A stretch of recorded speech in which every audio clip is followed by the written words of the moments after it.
हो जाएगा। अब आप आदरणीय पायलट साहब का स्वागत के लिए माननीय भंवर जितेंद्र सिंह जी, जिलाध्यक्ष योगेश मिश्रा जी, विधायक संदीप जी और प्रत्याशी इमरान जी, आप पधारे और आदरणीय सचिन पायलट जी का साफा बंधन कराकर स्वागत करा रहे हैं।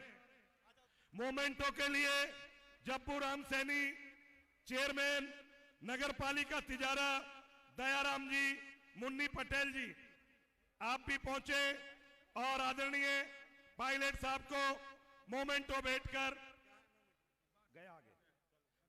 बैठकर उनका स्वागत वे अभिनंदन कर रहे हैं। कांग्रेस पार्टी भंवर जितेंद्र सिंह। आदरणीय साथियों, स्वागत करने के पश्चात आप सब लोग अपना अपना स्थान ग्रहण करें। अब मैं आमंत्रित कर रहा हूं जिनकी हमें इंतजार थी, हर दिल अजीज युवाओं की धड़कन, आदरणीय पायलट साहब को। पायलट साहब पधारे और इस सभा को संबोधित करें। आदरणीय पायलट साहब।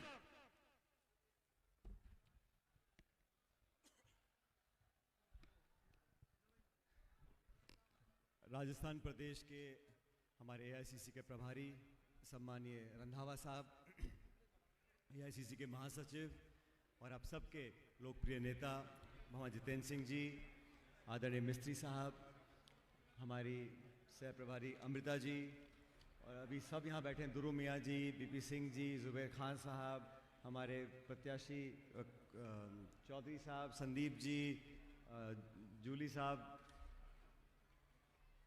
सभी जो मंच पर उपस्थित नेतागण मौजूद हैं और मेरे सामने बैठे इस सभा में मेरे बुजुर्गों, किसान भाइयों, नौजवान दोस्तों, माताओं, बहनों और बच्चों, आप सबके और हम सबके लोकप्रिय उम्मीदवार भाई इमरान जी आपके बीच में चुनाव लड़ रहे हैं। पूरे प्रदेश में वोट पड़ेगा 25 तारीख को और अब तक जो माहौल बना है, अभी 2 राज्यों में वोट पड़ गए हैं, मध्य प्रदेश में, छत्तीसगढ़ में, और मैं आपको दावे से कह सकता हूं कि इन दोनों राज्यों में सरकार कांग्रेस पार्टी की बनने जा रही है। 25 तारीख को आप लोगों को तय करना है कि राजस्थान की अगले 5 साल तक क्या दशा और क्या दिशा होगी। अपने भविष्य का निर्णय आप लोगों को करना है और मैं बड़ी विनम्रता से आपको बोलना चाहता हूं कि हमें दोनों दलों का आकलन करना है और मैं हमेशा इस बात को बोलता हूं कि जब दलों का आकलन करें तो 3 बातें देखनी पड़ेंगी हमें: नीति, नियत और नेतृत्व। नीति भाजपा की क्या है आप अच्छी तरह जानते हो, आपस में फूट डलवाना।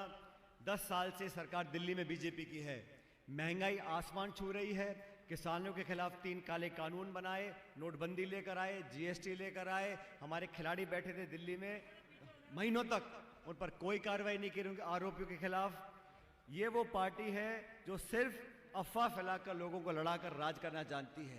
इनकी नीयत यह है देश के तमाम हवाई अड्डे, रेलवे लाइन, देश के खाने, बिजली घर सब बेच दिए होने पौने दाम में 2-4 लोगों के लिए। तो नीयत यह है कि सारी संपत्ति जो देश की है वो चंद हाथों में दे दें। ये चाहते थे देश की सारी मंडियां बंद हो जाएं, हमारे देश के सारे किसान जो मेहनत करते हैं वो 2-2 रुपए के लिए मोहताज हो जाएं, ये व्यवस्था कायम करना चाहते थे। ये तो उनकी नीयत है। और नेतृत्व आपने देखा होगा, हमारी पार्टी का नेतृत्व अभी बहुत जल्दी हमारे राष्ट्रीय अध्यक्ष आदरणीय खड़गे साहब आपके बीच में आने वाले हैं। वो भरतपुर से यहाँ पर आ रहे हैं। वो व्यक्ति है जो एक गरीब दलित परिवार में पैदा होकर छोटे छोटे चुनाव लड़कर आज कांग्रेस के सबसे शीर्ष पद पर पहुंचे हैं। वो चुने हुए अध्यक्ष हमारी पार्टी के हैं, बहुत जल्द आपके बीच में आने वाले हैं।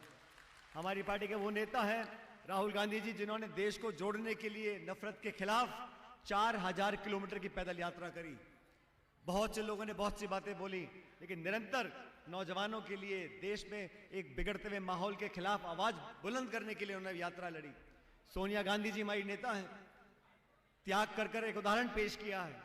मैं ये सब बातें इसलिए बोल रहा हूं क्योंकि आपको आकलन करना है। 25 तारीख को वोट डालोगे तो किस नेता के लिए डाल रहे हो, क्या बोली इन लोगों की है, किस भाषा का इस्तेमाल करते हैं। हम देश में महंगाई आसमान छू रही है, पेट्रोल डीजल महंगा हो गया, देसी घी से महंगा हो गया, सिलेंडर 1100 रुपए का बिक रहा है। हमारी सरकार को महंगाई राहत कैंप लगाने पड़ रहे हैं। महंगाई से छुटकारा पाने के लिए हम लोगों ने आप लोगों को मदद करने के लिए तमाम योजना लेकर आए हैं।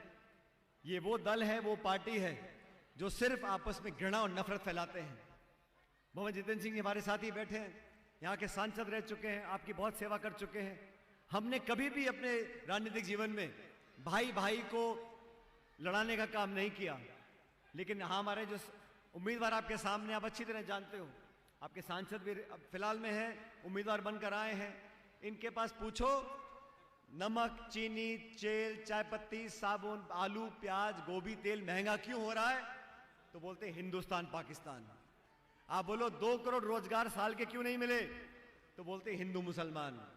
आप बोलो किसान परेशान है, नौजवान परेशान है, महंगाई बढ़ गई, भुखमरी बढ़ रही है, लोग दर-दर भटक रहे हैं, शिक्षित नौजवान, तो बोलते हैं मंदिर मस्जिद।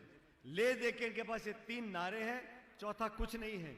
हम सभी लोगों ने, जो मंच पे सब लोग बैठे हैं यहाँ पर, हम सब ने बहुत सोच समझकर इमरान भाई को यहाँ से उम्मीदवार बनाया है। और हमारी पार्टी ने जो घोषणाएं करी है, हमारी 10 गारंटी आपके सामने है, और हमारे काम पर विश्वास के नाते हम लोगों ने भविष्य की 7 गारंटी दी है। ये 7 गारंटियां कांग्रेस का कमिटमेंट है। हम गरीब जनता तक राहत पहुंचाना चाहते हैं। अगर किसी गरीब वृद्ध व्यक्ति को कुछ पेंशन मिल जाए तो भाजपा बोलती है रेवड़ी बांट रहे हो, छात्रवृत्ति मिल जाए, वजीफा मिल जाए, पेंशन मिल जाए तो कहते हैं आप रेवड़ी बांट रहे हो, पैसा खर्च कर रहे हो, गलत कर रहे हो। और चंद लोगों का लाखों करोड़ रुपया ये बीजेपी सरकार माफ कर देती है, तब इन्हें कोई आपत्ति नहीं आती। आप लोगों को बहुत सोच समझ के अपने मत का सदुपयोग करना है। पिछली बार चुनाव हुए थे 18 में, पूरे जिले में और आसपास के क्षेत्र में कांग्रेस का तिरंगा फहरा था और राज कांग्रेस पार्टी का बना था।